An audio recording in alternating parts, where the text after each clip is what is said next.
Imagine trying to recreate one of the most beloved animated films of the last 20 years in live action.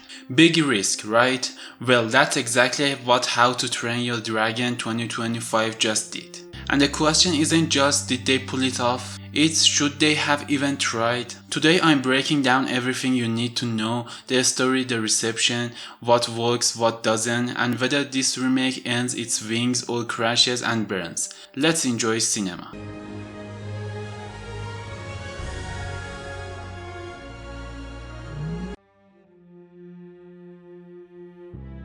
For those new to the story, here is a quick recap of the plot. We are taken to the Viking island of Berk, where dragons are considered deadly enemies. Our main character Hiccup is the awkward, inventive son of the village chief. Hiccup isn't much of a warrior, but he manages to shoot down a mysterious and feared dragon, the legendary Night Fury. But instead of killing it, he does something no Viking would dare.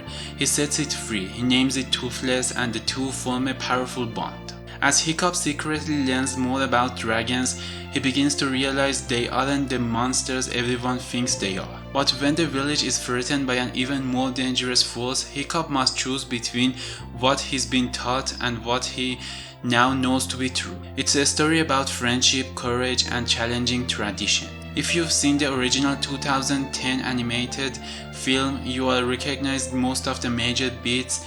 They are stuck very close to the source. I was weak. Because I was a coward. Because I wouldn't kill a dragon. You said wouldn't that time. Whatever, I wouldn't!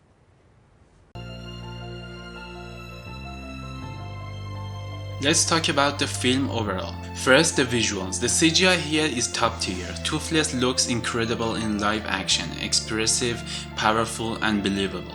The dragon flight scenes are some of the best parts of the film, with sweeping camera work and a great musical score. Speaking of which, the score is composed by John Powell, yes, the same composer from the original trilogy. The music is nostalgic, epic, and emotional. It ties the whole movie together beautifully. Performance-wise, Mason Thames brings a slightly more grounded, quieter version of Hiccup. Some fans loved it, others felt it lacked the quirky charm Jay Baruchel brought to the animated version. Gerard Butler returns as a stoic, and honestly, he still nails it. The pacing is solid, although a few critics mentioned it felt a little too familiar, like a shot-for-shot remake at times. There's a very little that's new here, but for many fans that's not a bad thing. On Rotten Tomatoes, the film is sitting around 78% with critics and a whopping 98 audience score. So while reviewers are a little mixed, audiences are clearly loving it. Remember that thing!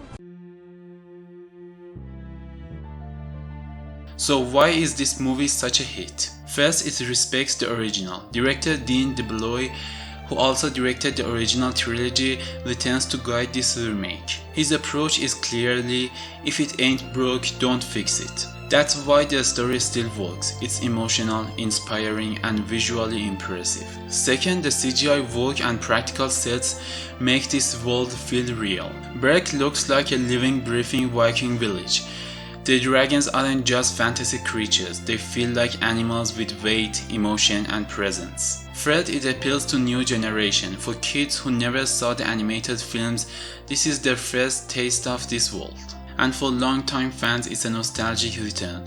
The film walks that tightrope surprisingly well. And finally, it's been a box office success. As of this video, it's grossed over $500 million globally, and it had a strong opening weekend.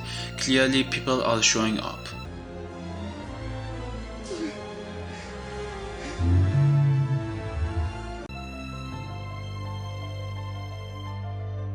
So let's answer the big question. Is it worth watching? Yes, if you love character-driven adventure stories with heart, action, and breathtaking visuals. The Hiccup-Toothless friendship still packs an emotional punch even in live action. You'll laugh, you might cry, and you'll definitely be rooting for these characters. It's also family-friendly, making it a perfect weekend watch for kids, teens, and adults. There are lessons about empathy, leadership, and bravery that land just as well now as they did in 2010.